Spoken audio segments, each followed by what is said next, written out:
ദാവീദ് രാജാവ് ഒരിക്കൽ തൻ്റെ സങ്കീർത്തനത്തിൽ ഇങ്ങനെ എഴുതി വെച്ചു: കോപം കളഞ്ഞ് ക്രോധം ഉപേക്ഷിക്കുക, മുഷിഞ്ഞു പോകരുത്, അത് ദോഷത്തിന് ഹേതുവാവുകയേ ഉള്ളൂ.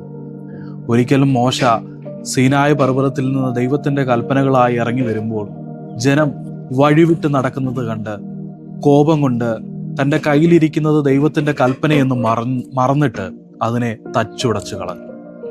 മനുഷ്യൻ്റെ കോപം ദൈവത്തിൻ്റെ കൽപ്പനകളെ പ്രവർത്തിപ്പാൻ തക്കവണ്ണം കഴിയാത്തവണ്ണം അതിനെ മറന്നു കളയുവാൻ ഇടയായിത്തീരും. മറ്റൊരിടത്ത് ജനം വെള്ളം കിട്ടാതിരിക്കുമ്പോൾ മോശയ്ക്കെതിരെയും ദൈവത്തിനെതിരെയും പെറുപെറുത്തു. ദൈവം മോശയോട് പറഞ്ഞു, പാറയോട് കൽപ്പിക്കുക. എന്നാൽ മോശ പാറയെ തൻ്റെ കയ്യിലിരിക്കുന്ന വടി കൊണ്ട് അടിച്ചു.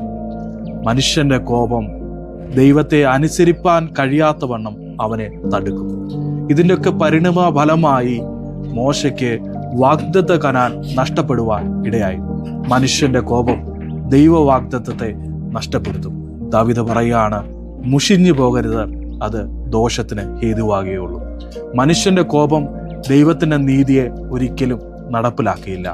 ഈ പകൽക്കാലം ദൈവസന്നിധിയിൽ താഴ്ന്നിരുന്ന് കോപം വിട്ടുകളഞ്ഞ് ക്രോധം ഉപേക്ഷിച്ച് മുഷിപ്പില്ലാതെ ദൈവസന്നിധിയിൽ ദൈവത്തെ അനുസരിപ്പാനും ദൈവശബ്ദത്തിന് വിനയപ്പെടുവാനും നമ്മളെ തന്നെ താഴ്ത്താം. God bless you all. ദൈവം നമ്മളെ അനുഗ്രഹിക്കട്ടെ. ആമേൻ.